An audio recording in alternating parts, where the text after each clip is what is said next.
Dan seterusnya menjelang istiadat pertabalan Sultan Perak Sultan Nazrin Shah esok, kita berlintas langsung dengan Ashraf Hasnan yang sudah pun bersedia di Kuala Kangsar. Ashraf, mungkin Ashraf boleh berikan kepada penonton di luar sana gambaran tentang apa yang berlaku di Kuala Kangsar ketika ini, persiapannya di Kuala Kangsar ketika ini, kerana saya baru saja pulang di Kuala Kangsar awal ataupun hujung minggu lepas dan saya dapat lihat warna-warni dan juga keadaannya begitu sibuk kerana ada saja keluar kereta keluar masuk ke Bukit Candan dan juga kawasan-kawasan sekitarnya. Mungkin adakah suasana pertabalan yang menjelang pada hari esok dapat dirasai ketika ini?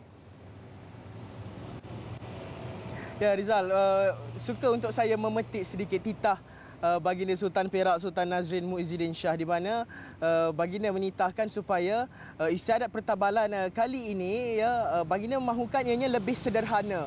Ya, dan bagaimanapun kesederhanaan itu dapat dirasai dengan kemeriahan limpah lampu neon warna-warni di belakang saya ini, dan itu jelas menggambarkan bukan sahaja saya sendiri anak negeri Perak, malah rata-rata di antara mereka yang saya temui bukan sahaja di Kuala Kangsar, di Ipoh, dan ini disifatkan dan mereka menyifatkan istiadat pertabalan pada kali ini sungguh amat bermakna kepada mereka. Dan pastinya jika boleh saya kongsikan sedikit pertemuan saya bersama dengan beberapa penduduk tempatan terutama di Kuala Kangsar ini, mereka akhir sekali melihat pada 30 tahun yang lalu istiadat pertabalan yang dilakukan oleh almarhum Sultan Azlan Muhibbuddin Shah. Dan pastinya kali ini selepas 30 tahun kita bakal menyaksikan semula. Kurang lagi 12 jam, lebih kurang 12 jam dari sekarang kita bakal menyaksikan istiadat yang bakal memahat menjadi satu memori indah dalam sejarah negara. Dan pastinya dari segi persiapan pula boleh saya katakan 100% telah pun siap sepenuhnya. Dan jika boleh saya kongsikan sedikit, kami warga media juga amat berbesar hati apabila Tuanku Sultan sudi mencemar duli melawat kami di pusat media di Kolej Universiti Sultan Azlan Shah petang tadi, dan baginda meluangkan masa lebih kurang dalam 45 minit bersama dengan kami, dan itu cukup menggambarkan walaupun kami di sini mungkin boleh dikatakan agak keletihan pelbagai atur cara ataupun program diaturkan sempena istiadat pertabalan kali ini, namun kehadiran tuanku ke pusat media sedikit sebanyak menceriakan kami di pusat media. Dan dari segi persiapan pula begitu menarik sekali, bendera-bendera bendera negeri Perak berkibaran terutama di Kuala Kangsar ini cukup meriah, di mana boleh saya katakan terdapat juga pelancong-pelancong asing. Saya lihat ada pelancong asing yang turut datang, dan mereka menyifatkan kali ini mereka ingin menyaksikan satu istiadat yang luar biasa, yang lain daripada yang lain di negara asal mereka.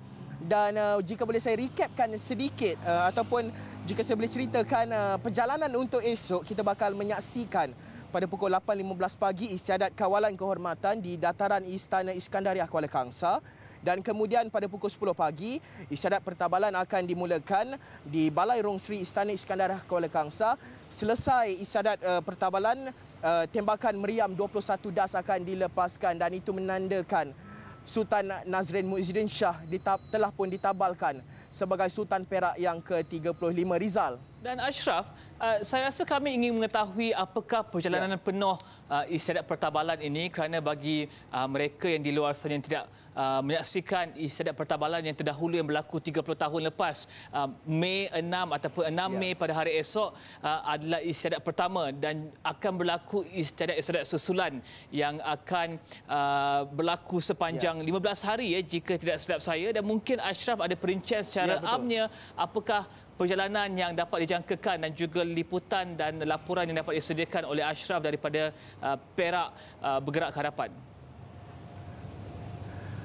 Ya, Rizal, berkenaan dengan sepanjang istiadat pertabalan bermula daripada 3 Mei lalu, iaitu istiadat meletak kerja yang disempurnakan oleh Paduka Seri Sultan sendiri, dan kemudian esok pula kita bakal menyaksikan istiadat pertabalan, dan pada 7 Mei pula pada Khamis kita akan menyaksikan istiadat mengambil air bersiram tabal di 7 kuala Sungai Perak dan itu cukup signifikan sekali. Dan pada malamnya pula pada 7 Mei, istiadat tabal pusaka, istiadat bersiram tabal, istiadat santapan nasi beras takona dan majlis santapan malam akan berlangsung di Istana Iskandariah Kuala Kangsar. Bagaimanapun istiadat tersebut adalah tertutup dan tiada media dibenarkan untuk membuat sebarang liputan. Dan seterusnya, apa yang menarik adalah apa yang paling menarik pada istiadat pertabalan di negeri Perak ini adalah istiadat untuk berhanyut, dipanggil berhanyut dari Pasir Salak, di mana Tuanku Sultan akan melawat menziarahi makam-makam sultan-sultan terdahulu, menaiki balai gambang dan itu sedikit sebanyak memberi gambaran ataupun signifikan kepada di mana lebih 500 tahun lalu istiadat yang sama juga dilakukan oleh sultan-sultan di negeri Perak.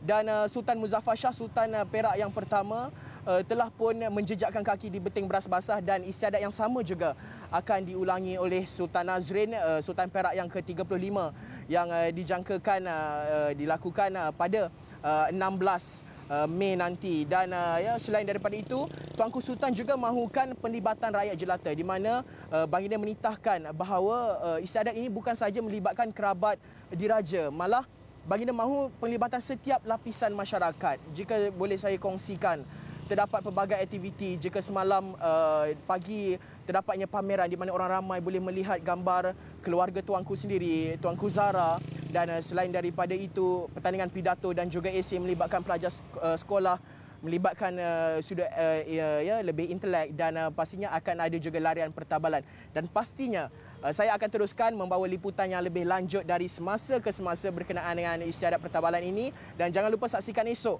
Kita akan berlintas langsung lagi di Istana Iskandariah, kembali bersama Rizal di studio.